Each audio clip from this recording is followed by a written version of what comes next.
Now we will discuss about the types of environmental resources. There are lots of bases on which you can define environmental resources.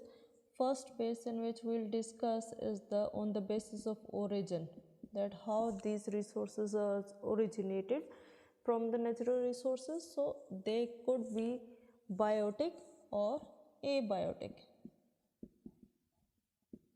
Biotic resources or could be abiotic resources. Biotic resources, if they are from the living things, if the resources are from the living things, then these are known as the biotic resources, and if they are from the non-living things, then the resources are known as abiotic resources. So the first type on which we define resources are on the basis of origin, or on the basis of origin there are two types of resources: biotic resources or abiotic resources. Biotic resources includes, for example, coal, petroleum. These are the biotic resources, while from the abiotic resources, these could be gold, iron, etc. These are the abiotic resources. Second base on which the environmental resources are defined or described or characterized is on the basis of development.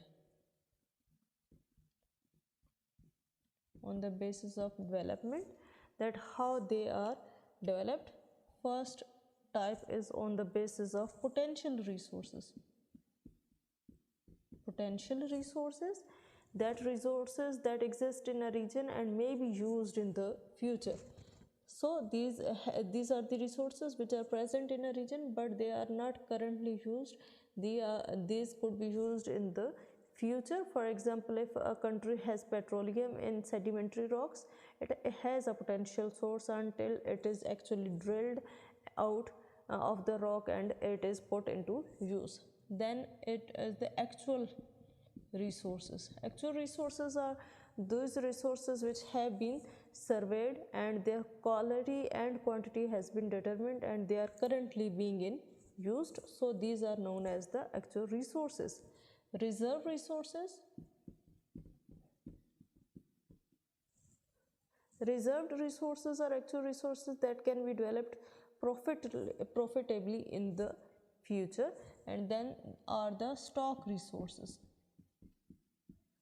Stock resources are the resources that have been surveyed but cannot be used due to lack of technology. Such type of resources are known as the stock resources. Another base on which we can define or we can characterize our environmental resources is on the basis of renewability.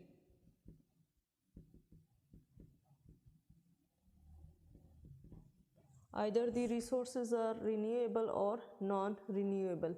If the resources are can be replenished, then these are known as the renewable resources.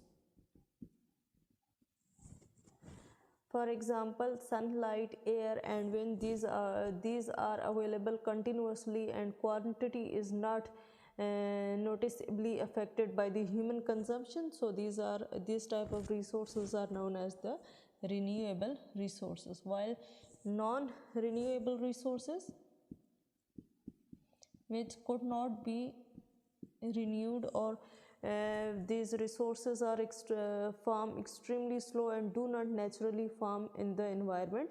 So these type of resources which human cannot renew, so these type of resources as the non-renewable resources. For example, minerals and fossil fuels, these are the examples of non-renewable resources. So if we write about the examples, so light is renewable resource while fossils are non-renewable resource.